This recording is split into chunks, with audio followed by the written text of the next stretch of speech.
I like so much of what you said about the Rams. Like, it's so easy to fall in love with the good version of this team. And we have seen it a lot over the second half of the season since they got healthier. Stafford, one of my favorite quarterbacks in the NFL, the receivers, the young defense. You outlined it all really well. The only thing that worries me is how consistently can you count on the good version of them to show up? Because yes, they had won a bunch of games heading into the season finale, but some of them very, very ugly. 13-9 against Arizona, 19-9 against the Jets, 12-6 against San Francisco. This is a team that has been struggling to find the end zone in the final month of the season. Does that concern you at all? Like, we know the Rams can be in trouble if their offensive line isn't holding up. And guess what? They got to play the Minnesota Vikings right out of the gate. Like, stuff like that concerns me.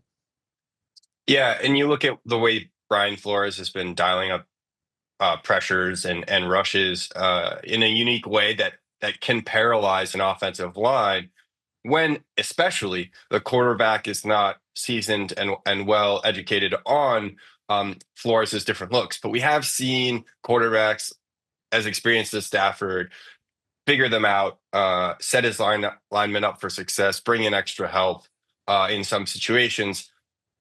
But I do think you're right that they're outmatched. And I think that game, the Vikings and Rams game, is by far my like hottest matchup. Like, I cannot wait to see that game because I do think that you could potentially, I mean, if the Vikings had won against the Lions, and it's a big if because obviously the point differential ended up quite significant with the Lions pulling away in the second half in week 18. But if the Vikings had won, wouldn't we be talking about them in the category that we just moved on from, which is Super Bowl contenders, right? Absolutely. Like yes. they would be there. So I think that like they're one win away from being a team that we would expect to win the Super Bowl. So I think that matchup is going to be so good.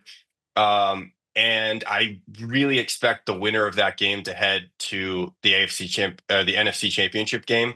And it's too bad because I think I do think the Vikings are like I have been sort of alluding to. I think the Vikings are probably going to lose that game, and then I think the narrative kind of spirals around Sam Darnold, who's had such a good year under Kevin O'Connell, and then I think like we go from feeling as though the Vikings should extend him and bail on JJ McCarthy. Instead, if he loses to the Lions and then loses to the Rams in a one and done exit, then all of a sudden, I think maybe the media turns on Sam Darnold. Maybe the Vikings think about potentially letting him walk or at least test free agency to see, how badly they want him and whether they might move on to JJ McCarthy. So huge stakes in this game. And, I think it's an obviously huge matchup, but maybe to some people that sneaky win from the Rams could be a surprise. So, yeah, I'm really excited for that matchup.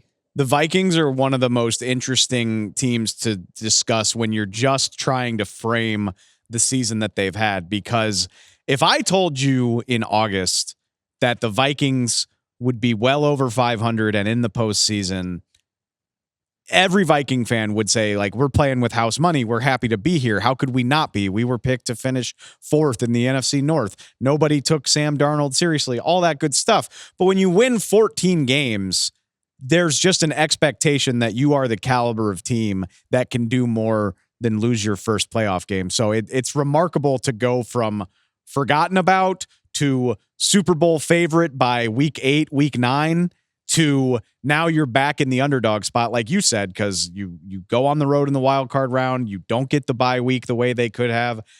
It's fascinating. If you told me the Vikings got all the way to the Super Bowl, I would not be surprised. If you told me the Vikings go one and done, I also would not be surprised. That's why I have them in this category. They're definitely a show me something team. They're too good for their road to end in the wild card round, but that's how high the stakes were against Detroit, that it's going to be tough. I think they're capable of it, but it's going to be much tougher than it could have been.